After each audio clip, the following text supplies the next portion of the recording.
Tu te réveilles un matin, tu vas à la cuisine et tu trouves ça sur le sol. Une souris morte, un moineau à moitié déplumé, parfois juste une queue de quelque chose d'impossible à identifier. Le chat est assis à côté et il te regarde avec l'air de quelqu'un qui vient d'accomplir quelque chose d'important. Parce que pour lui, c'est exactement ce qu'il a fait. Tu grimaces, tu nettoies, tu lui dis « Pouah !» Il ne comprend pas pourquoi. Et voilà ce qui est troublant. La plupart des gens croient connaître la réponse. Il se vante, il partage sa nourriture, c'est un cadeau. Tout ça est partiellement vrai, mais derrière ce comportement se cache quelque chose de bien plus profond. Quelque chose qui dit comment ton chat te perçoit, ce qu'il pense de toi, et quelle place tu occupes dans son monde intérieur. Ce que tu vas apprendre va changer définitivement la façon dont tu regardes ce cadeau du matin. Numéro 1. Il te prend pour son chaton. Commençons par le plus inattendu. Quand une chatte élève ses petits, elle traverse plusieurs étapes d'apprentissage. Elle commence par rapporter des proies mortes, puis des proies vivantes mais immobilisées, puis des proies vivantes pour que les chatons s'en prennent seuls. Ce n'est pas un instinct au sens brut du terme, c'est une pédagogie, séquentielle, structurée, précise. Quand ton chat te rapporte une souris morte, il en est à la première étape de ce programme.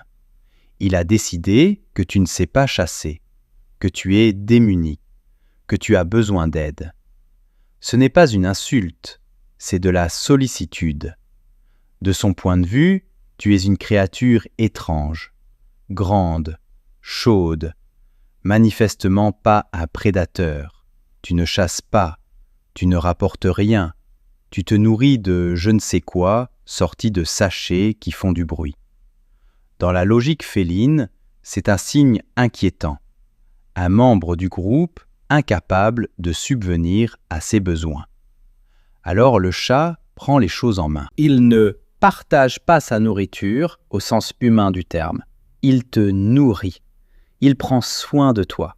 Il joue à ton égard un rôle parental, parce que dans son monde, c'est ce que font ceux qui savent chasser envers ceux qui ne savent pas. Numéro 2. L'instinct de chasse qui ne trouve pas d'issue. Voyons maintenant le mécanisme. Pourquoi tout cela se produit ? Le chat domestique est rassasié. Aucune nécessité de chasser pour survivre. Mais l'instinct, lui, est toujours là.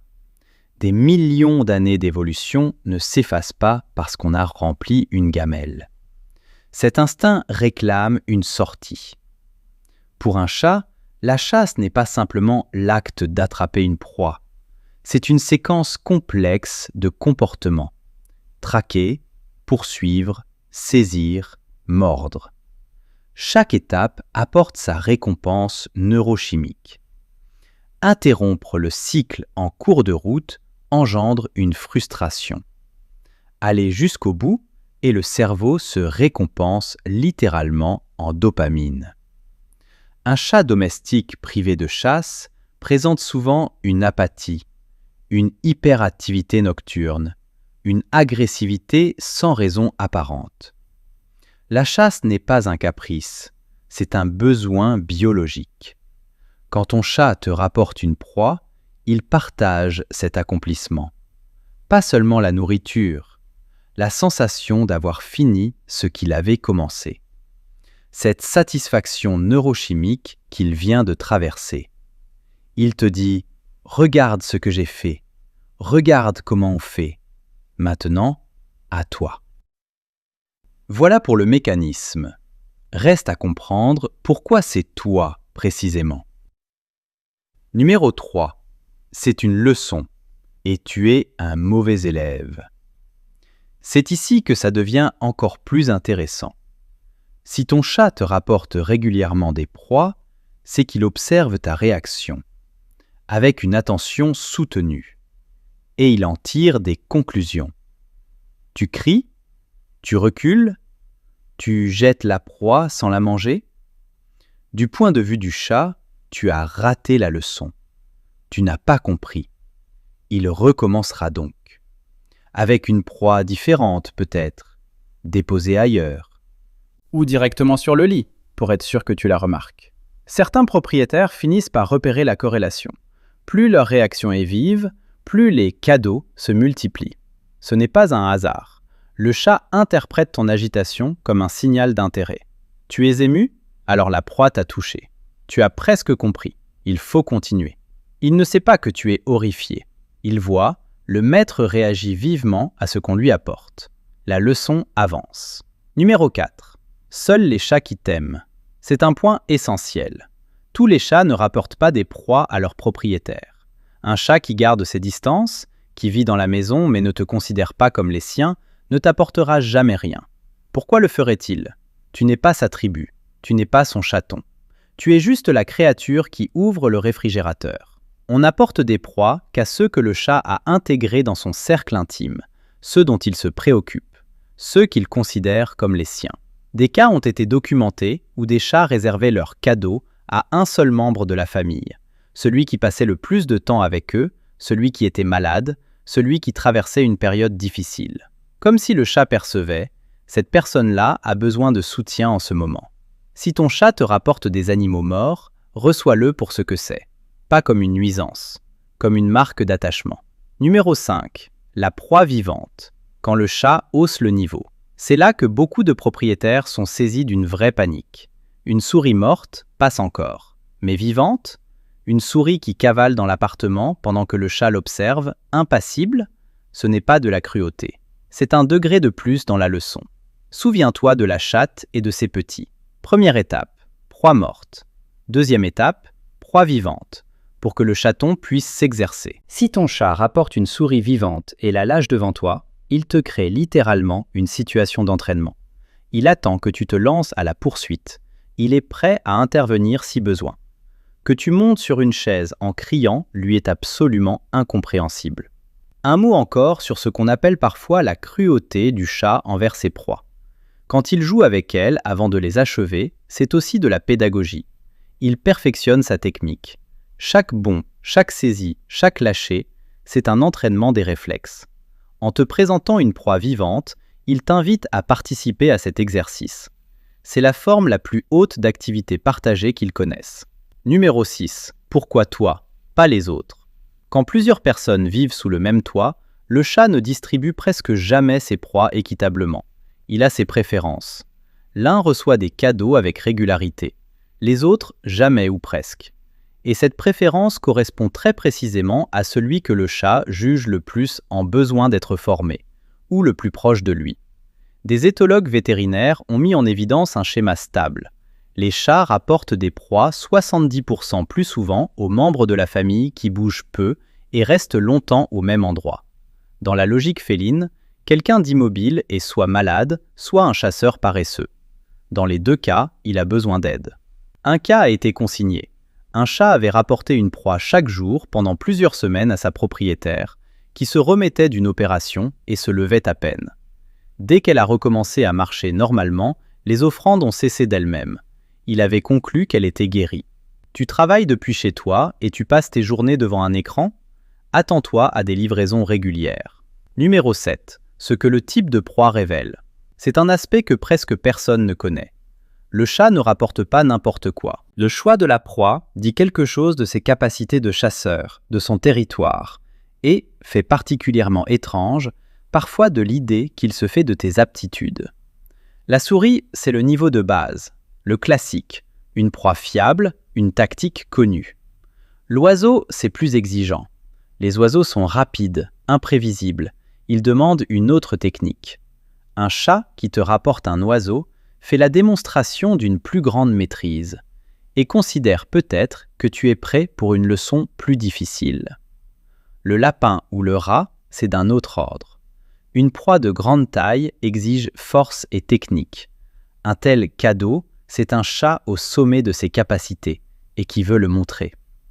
Le jouet ou la chaussette, c'est encore autre chose.